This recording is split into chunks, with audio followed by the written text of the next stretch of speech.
Welcome to Keep Your Hands in Your Skirt podcast with your host, Sabrinabrightstar.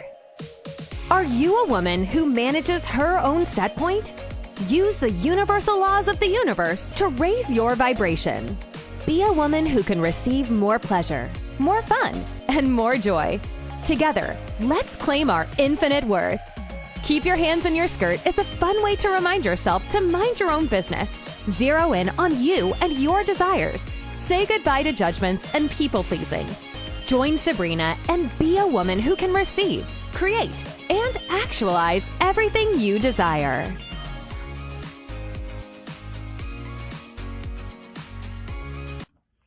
Hello and welcome. Keep your hand in your skirt. My name is Sabrinabrightstar. I am your host, Keep Your Hand in Your Skirt podcast. Why do I say keep your hand in your skirt? It's just a fun, silly way to remind you, mind your own business. When you mind your own business, you naturally raise your vibration and you raise your set point.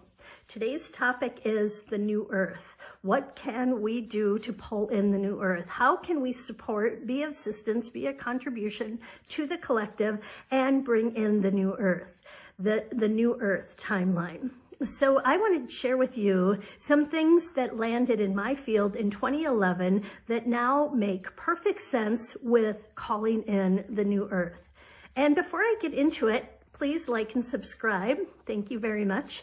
I am going to actually also talk to you about the coincidence of my unexpectedly receiving this oracle card last month on my birthday. My girlfriend sent me the Dream Weavers by Colette Baron Reed. And I didn't know it when I received it, that these cards have everything to do with information that landed in my field in 2011 and what's happening right now currently of pulling in the new earth, summoning the new earth, actualizing the new earth.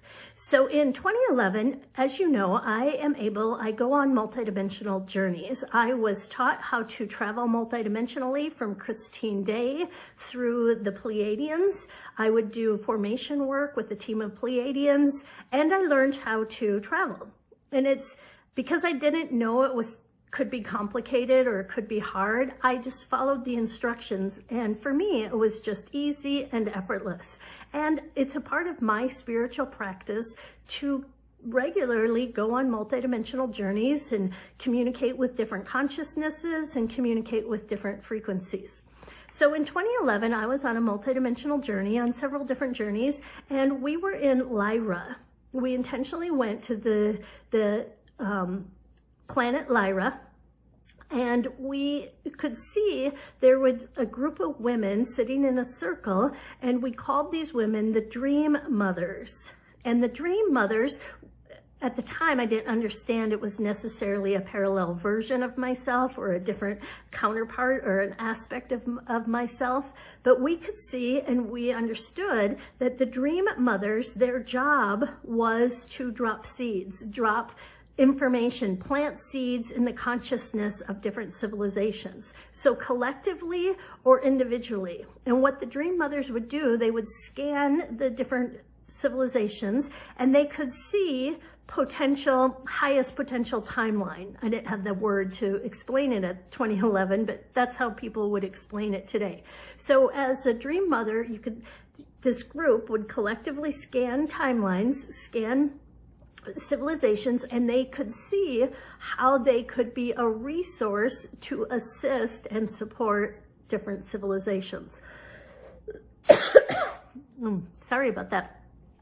And then the way the Dream Mothers would support and be of assistance is they would just drop information into dream time. That's why they were called the Dream Mothers.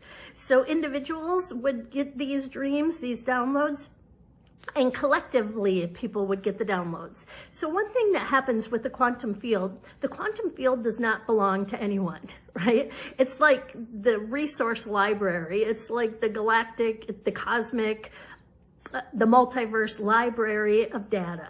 And information is in this center. It's not really a center, but in this quantum field, there's information, and it doesn't belong to anyone. And So it's funny because as I create things, I had to be taught. One time I remember I had this great idea and I created this amazing rock garden, this heart-shaped rock garden in my backyard. And I was bragging about myself having this great idea, and the different stones and consciousnesses that helped with the creation of this garden, they clearly telepathically let me know it wasn't your idea, you just heard it. Ooh, I got schooled, which I like getting schooled. I like it when information shows me we're a we.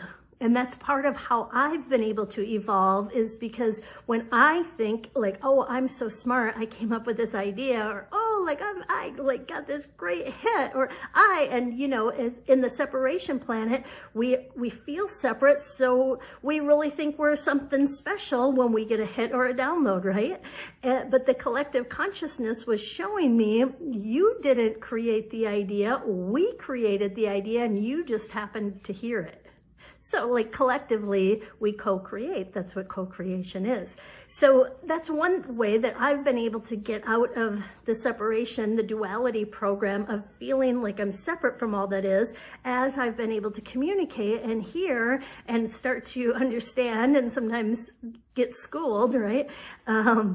I remember, this is a side note, but I remember this other time I can see these lights in my house. And then I would be I call them the Z lights, right? They would appear like little Christmas lights in my basement.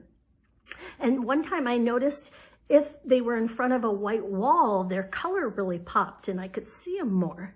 So I would move my eyes towards the white wall and they followed me so I could get them to go to the white wall. So I remember one time I was bragging, I was all full of myself, and I was bragging to a friend that, oh, the Z lights do what I tell them.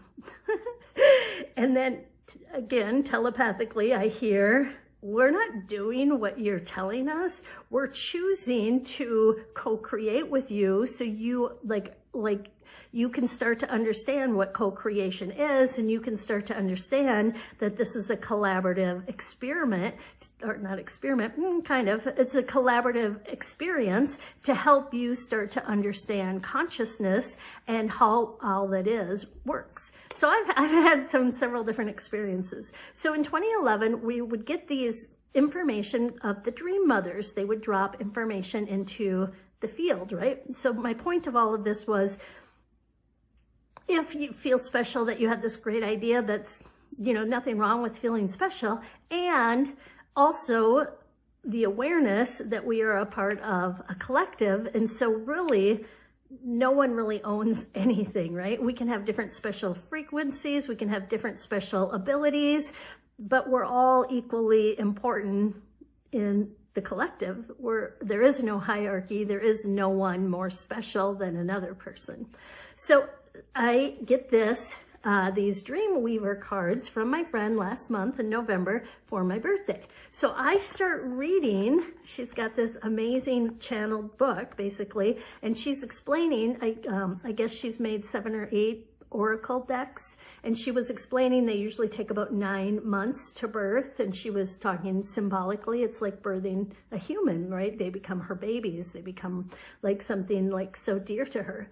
So she's telling how she's having these dreams and getting these downloads and getting this information, and basically it sounds just like my dream mothers that we were communicating with or seeing in 2011. And then she calls it the Dream Weavers. So I'm thinking about the new earth, right? And what can we do today? How can we pull in the new earth? And all of a sudden, it just makes so much sense. We are already experienced at visualizing, dropping resources into the field, into individuals and the collective to help the highest timeline. So we are, in a way, we are the dream weavers, but maybe even better than a dream weaver, which means the same thing. We are reality weavers. We are the reality show, right? We can be the greatest reality show ever told that calls in, anchors in the new earth frequency. We are the reality weavers. So how can you be a reality weaver? Daydream, visualize, imagine highest possible outcomes. Imagine a frequency that's even better than you had considered. Go drop into your heart. Go into that pure love space. Go into, set the intention that today it is your dominant intention to be intentional, to live from pure love, to drop into your heart field, to summon and pull in 5D frequencies. And the more we do it, right, maybe you do it 10% of the day, then pretty soon you'll be doing it 20% of the day, then pretty soon you'll be doing it 50% of the day. And as more and more of us are intentional in summoning, in actualizing, in anchoring in bringing the 5D frequency, the new earth, we are a benefit to ourselves and to the collective. So, reality weavers, you are a reality weaver, and you are a huge contribution to all that is, you are all that is, and to summoning in this new 5D frequency that we're all so excited to be a part of, this new timeline, this new earth where the love, the connection, the harmony, the alignment is even better than we had daydreamed. Thanks for listening. Manage your own set point. Use tools to change your vibration. Raise your set point. Thank you for listening to the Keep Your Hands in Your Skirt podcast. Make sure to subscribe and please leave a review. We really appreciate that effort, and we'll catch you in the next episode.